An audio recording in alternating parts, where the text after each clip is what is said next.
श्रीगणनायकाष्टकम्। एकदन्तं महाकायं तप्तकाञ्चनसन्निभं लम्बोदरं विशालाक्षं वन्देऽहं गणनायकम्।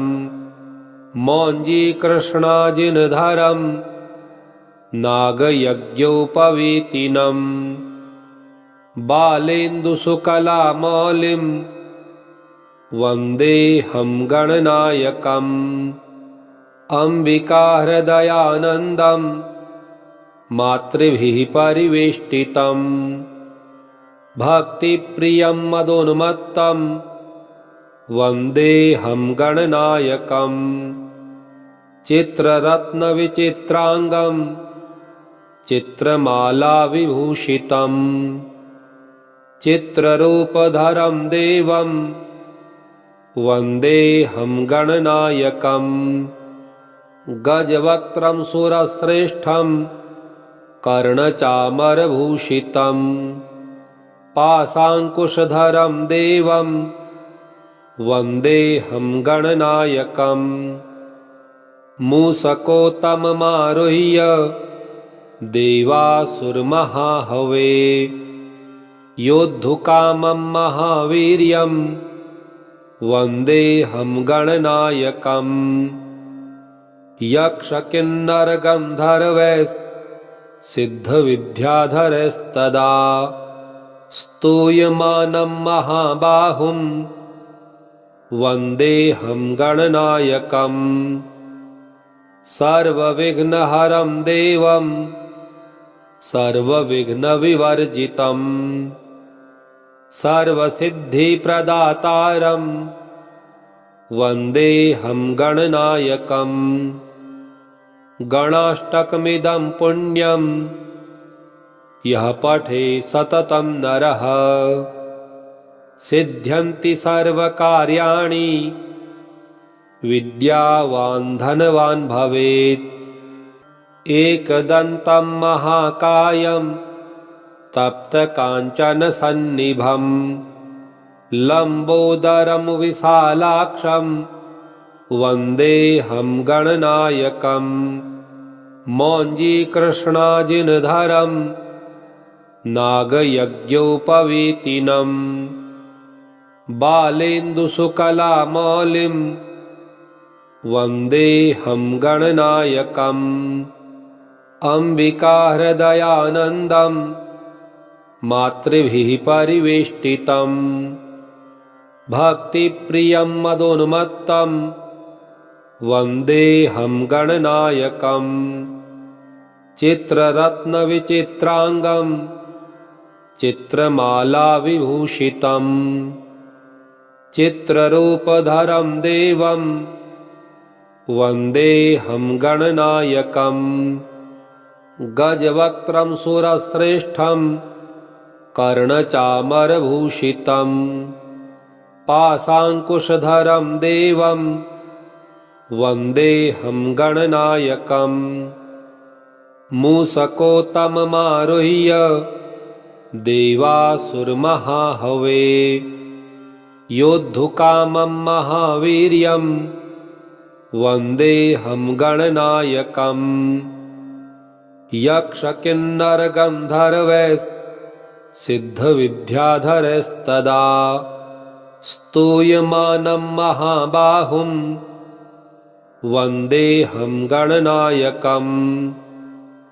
सर्वविघ्नहरं देवं सर्वविघ्नविवर्जितं सर्वसिद्धिप्रदातारं वन्देऽहं गणनायकम्। गणाष्टकमिदं पुण्यं यः पठे सततं नरः सिद्ध्यन्ति सर्वकार्याणि विद्यावान् धनवान् भवेत्।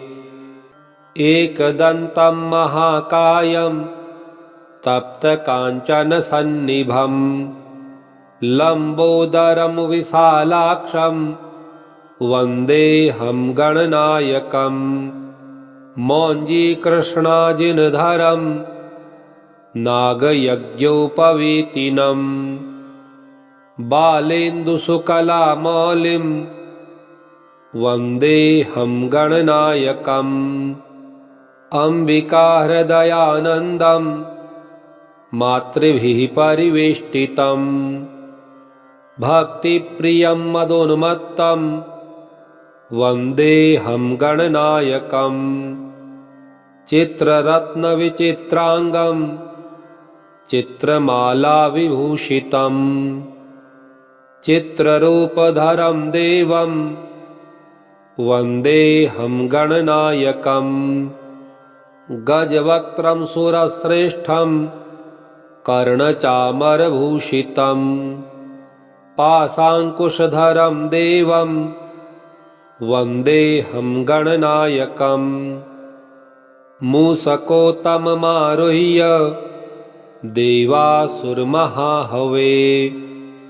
योद्धुकामं महावीर्यं वन्देऽहं गणनायकम् यक्षकिन्नरगन्धर्वैस्सिद्धविद्याधरैस्तदा स्तूयमानं महाबाहुं वन्देऽहं गणनायकम् सर्वविघ्नहरं देवं सर्वविघ्नविवर्जितं सर्वसिद्धिप्रदातारं वन्देऽहं गणनायकम् गणाष्टकमिदं पुण्यं यः पठे सततं नरः सिद्ध्यन्ति सर्वकार्याणि विद्यावान् धनवान् भवेत् एकदन्तं महाकायं तप्तकाञ्चनसन्निभं लम्बोदरं विशालाक्षं वन्देऽहं गणनायकम् मौञ्जीकृष्णाजिनधरं नागयज्ञोपवीतिनं बालेन्दुसुकलामौलिं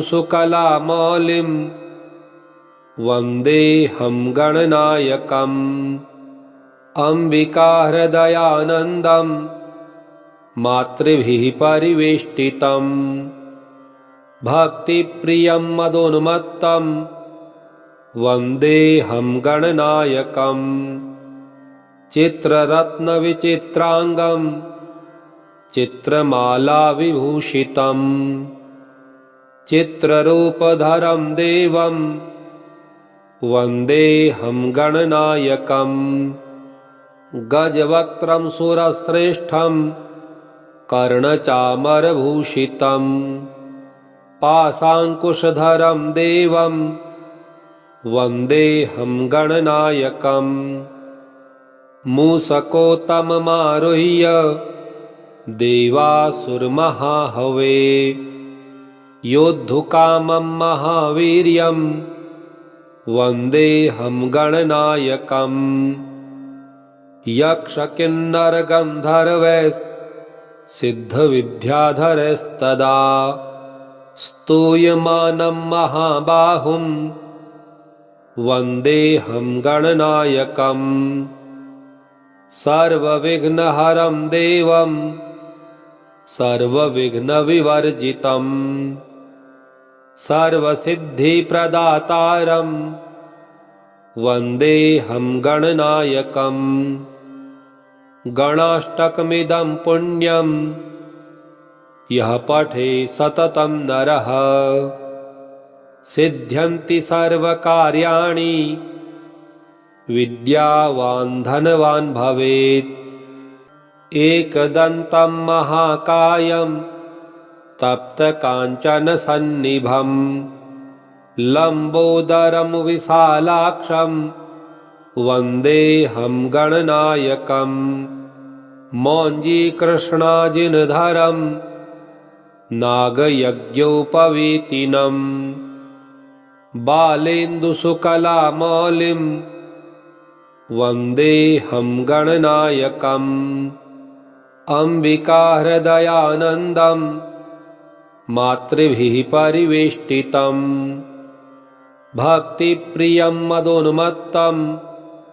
वन्देऽहं गणनायकम् चित्ररत्नविचित्राङ्गम् चित्रमालाविभूषितम् चित्ररूपधरं देवं वन्देऽहं गणनायकम् गजवक्त्रं सुरश्रेष्ठं कर्णचामरभूषितं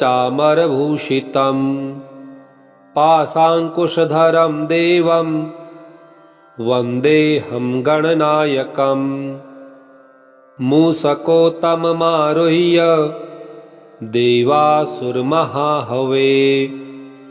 योद्धुकामं महावीर्यं वन्देऽहं गणनायकम् यक्षकिन्नरगन्धर्वैस्सिद्धविद्याधरैस्तदा स्तूयमानं महाबाहुं वन्देऽहं गणनायकम् सर्वविघ्नहरं देवं सर्वविघ्नविवर्जितं सर्वसिद्धिप्रदातारं वन्देऽहं गणनायकम् गणाष्टकमिदं पुण्यं यः पठे सततं नरः सिद्ध्यन्ति सर्वकार्याणि विद्यावान् धनवान् भवेत् एकदन्तं महाकायं तप्तकाञ्चनसन्निभं लम्बोदरं विशालाक्षं वन्देऽहं गणनायकम् मौञ्जीकृष्णाजिनधरं नागयज्ञोपवीतिनं बालेन्दुशुकलामौलिं वन्देऽहं गणनायकम् अम्बिकाहृदयानन्दं मातृभिः परिवेष्टितं भक्तिप्रियं मदोन्मत्तं वन्देऽहं गणनायकम् चित्ररत्नविचित्राङ्गं चित्रमालाविभूषितं चित्ररूपधरं देवं वन्देऽहं गणनायकम् गजवक्त्रं सुरश्रेष्ठं कर्णचामरभूषितं पाशाङ्कुशधरं देवं वन्देऽहं गणनायकम् मूषकोत्तममारुह्य देवासुरमहाहवे योद्धुकामं महावीर्यं वन्देऽहं गणनायकम् यक्षकिन्नरगन्धर्वैस्सिद्धविद्याधरैस्तदा स्तूयमानं महाबाहुं वन्देऽहं गणनायकम् सर्वविघ्नहरं देवं सर्वविघ्नविवर्जितं सर्वसिद्धिप्रदातारं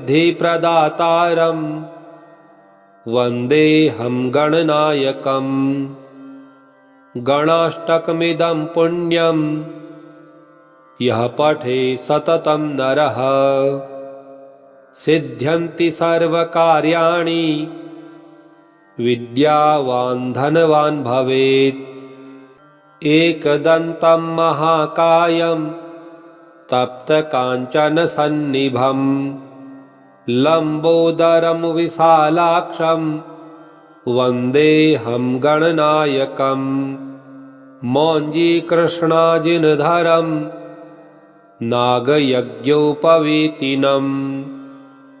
बालेन्दुशुकलामौलिं वन्देऽहं गणनायकम् अम्बिकाहृदयानन्दं मातृभिः परिवेष्टितं भक्तिप्रियं मदोन्मत्तं वन्देऽहं गणनायकम् चित्ररत्नविचित्राङ्गं चित्रमालाविभूषितं चित्ररूपधरं देवं वन्देऽहं गणनायकम् गजवक्त्रं सुरश्रेष्ठं कर्णचामरभूषितं पाशाङ्कुशधरं देवं वन्देऽहं गणनायकम् मूषकोत्तममारुह्य देवासुरमहाहवे योद्धुकामं महावीर्यं वन्देऽहं गणनायकम् यक्षकिन्नरगन्धर्वैस्सिद्धविद्याधरैस्तदा स्तूयमानं महाबाहुं वन्देऽहं गणनायकम् सर्वविघ्नहरं देवं सर्वविघ्नविवर्जितं सर्वसिद्धिप्रदातारं वन्देऽहं गणनायकम् गणाष्टकमिदं पुण्यं यः पठे सततं नरः सिद्ध्यन्ति सर्वकार्याणि विद्यावान् धनवान् भवेत् एकदन्तं महाकायं तप्तकाञ्चनसन्निभं लम्बोदरं विशालाक्षं वन्देऽहं गणनायकम् मौञ्जीकृष्णाजिनधरं नागयज्ञोपवीतिनं बालेन्दुशुकलामौलिं वन्देऽहं गणनायकम् अम्बिकाहृदयानन्दं मातृभिः परिवेष्टितं भक्तिप्रियं मदोन्मत्तं वन्देऽहं गणनायकम् चित्ररत्नविचित्राङ्गं चित्रमालाविभूषितं चित्ररूपधरं देवं वन्देऽहं गणनायकम् गजवक्त्रं सुरश्रेष्ठं कर्णचामरभूषितं पाशाङ्कुशधरं देवं वन्देऽहं गणनायकम् मूषकोत्तममारुह्य देवासुरमहाहवे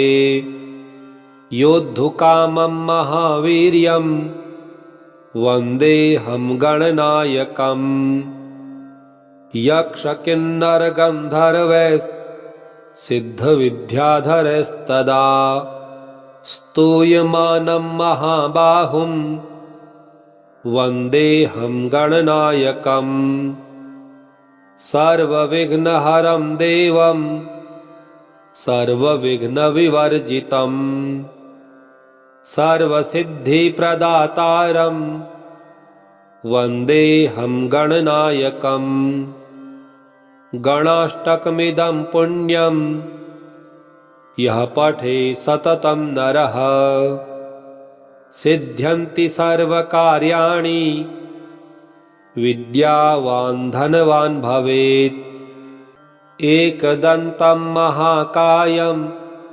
तप्तकाञ्चनसन्निभं लम्बोदरं विशालाक्षं वन्देऽहं गणनायकम् मौञ्जीकृष्णाजिनधरं नागयज्ञोपवीतिनं बालेन्दुशुकलामौलिं वन्देऽहं गणनायकम् अम्बिकाहृदयानन्दं मातृभिः परिवेष्टितं भक्तिप्रियं मदोन्मत्तं वन्देऽहं गणनायकम् चित्ररत्नविचित्राङ्गं चित्रमालाविभूषितं चित्ररूपधरं देवं वन्देऽहं गणनायकम् गजवक्त्रं सुरश्रेष्ठं कर्णचामरभूषितं पाशाङ्कुशधरं देवं वन्देऽहं गणनायकम् मूषकोत्तममारुह्य देवासुरमहाहवे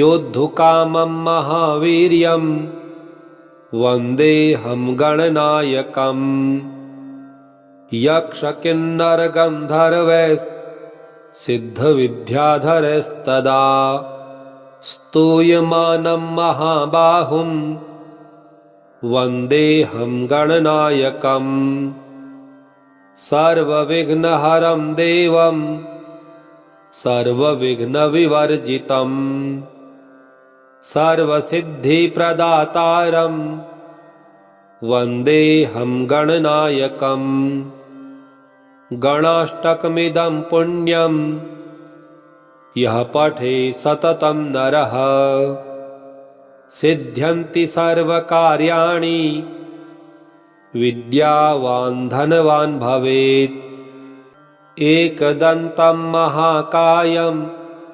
तप्तकाञ्चनसन्निभं लम्बोदरं विशालाक्षं वन्देऽहं गणनायकम् मौञ्जीकृष्णाजिनधरं नागयज्ञोपवीतिनं बालेन्दुसुकलामौलिं वन्देऽहं गणनायकम् अम्बिकाहृदयानन्दं मातृभिः परिवेष्टितं भक्तिप्रियं मदोन्मत्तं वन्देऽहं गणनायकम् चित्ररत्नविचित्राङ्गं चित्रमालाविभूषितं चित्ररूपधरं देवं वन्देऽहं गणनायकम् गजवक्त्रं सुरश्रेष्ठं कर्णचामरभूषितं पाशाङ्कुशधरं देवं वन्देऽहं गणनायकम् मूषकोत्तममारुह्य देवासुरमहाहवे योद्धुकामं महावीर्यं वन्देऽहं गणनायकम् यक्षकिन्नरगन्धर्वैस्सिद्धविद्याधरैस्तदा स्तूयमानं महाबाहुं वन्देऽहं गणनायकम् सर्वविघ्नहरं देवं सर्वविघ्नविवर्जितं सर्वसिद्धिप्रदातारं वन्देऽहं गणनायकम् गणाष्टकमिदं पुण्यं यः पठे सततं नरः सिद्ध्यन्ति सर्वकार्याणि विद्यावान् धनवान् भवेत् एकदन्तं महाकायं तप्तकाञ्चनसन्निभं लम्बोदरं विशालाक्षं वन्देऽहं गणनायकम् मौञ्जीकृष्णाजिनधरं नागयज्ञोपवीतिनं बालेन्दुसुकलामौलिं